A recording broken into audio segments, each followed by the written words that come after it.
തീർച്ചയായും ശക്തമായ മഴ തന്നെ തുടരുകയാണ്. ഇവിടെ ഈ ഒരു സാഹചര്യത്തിൽ ഈ മഴ ശക്തമാകുന്നുള്ള ഒരു രക്ഷാപ്രവർത്തനത്തിന്റെ ശരിക്കും രക്ഷാപ്രവർത്തനം തടസ്സപ്പെടുന്ന ഒരു സാഹചര്യം കൂടിയുണ്ട്.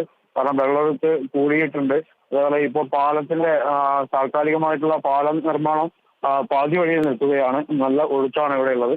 അപ്പൊ സ്വാഭാവികമായിട്ടും ഇത് സാധനങ്ങൾ എത്തിക്കുന്ന ഒന്നടക്കമുള്ള പ്രതിസന്ധി ഈ പറയുന്ന സൈനികരെ സംബന്ധിച്ചുമുണ്ട്.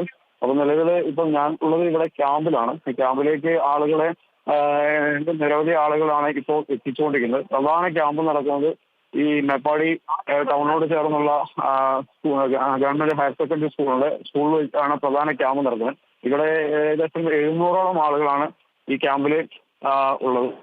ഇപ്പൊ ഈ ക്യാമ്പിലേക്കുള്ള ഈ ക്യാമ്പ് കേന്ദ്രീകരിച്ച് ആണ് ഇപ്പൊ കൃത്യമായിട്ടുള്ള ഇപ്പം നമ്മുടെ ഭരണ സംവിധാനങ്ങളെല്ലാം തന്നെ എത്തുന്നത് ഈ ക്യാമ്പിലേക്കാണ്. ഈ ക്യാമ്പിൽ വന്നിട്ടാണ് മറ്റുള്ള നിർദ്ദേശങ്ങളും കാര്യങ്ങളെല്ലാം കൊടുക്കുന്നുണ്ട്.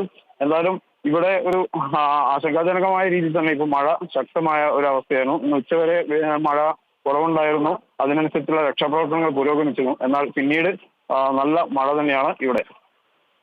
ഇപ്പോൾ എത്ര പേരാണ് ദുരിതാശ്വാസ ക്യാമ്പുകളിൽ ഉള്ളത്? അതുപോലെ തന്നെ അവർക്കുള്ള ഭക്ഷണം, വെള്ളം എന്നിവ എത്തിക്കുന്നതിനുള്ള സംവിധാനങ്ങൾ എങ്ങനെയാണ്? നമുക്ക് കൃത്യമായിട്ടുള്ള ഒരു കണക്ക് കിട്ടിയിട്ടില്ല. കാരണം വെച്ചാൽ ഇപ്പൊ ക്യാമ്പിലേക്ക് പല സ്ഥലത്തും ക്യാമ്പ് അധികരിപ്പിക്കേണ്ട ഒരു സാഹചര്യമുണ്ട്. കാരണം നിലവിലുള്ള ആളുകളുടെ ദൈർഘ്യം, കാരണം കൊണ്ടുവരുന്ന ആളുകളുടെ ദൈർഘ്യം കൂടുതലാണ്.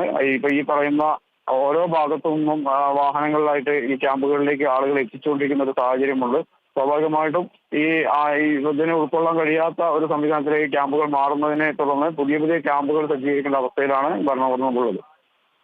ഈ രക്ഷാദൌത്യത്തിന് വെല്ലുവിളിയായി കനത്ത മഴ തുടരുന്ന സാഹചര്യത്തിൽ ഇന്നത്തെ ഒരു രക്ഷാദൌത്യം നിർത്തിവെക്കാനുള്ള ഒരു സാധ്യതയുണ്ടോ? രക്ഷാദൌത്യം തുടരുമെന്നാണ് സൈനികരും പറയുന്നത്. എന്തായാലും ഈ പറയുന്ന മുണ്ടക്കൈ ഭാഗങ്ങളിലാണ് ഇപ്പോൾ തെരച്ചിൽ നടക്കുന്നത്.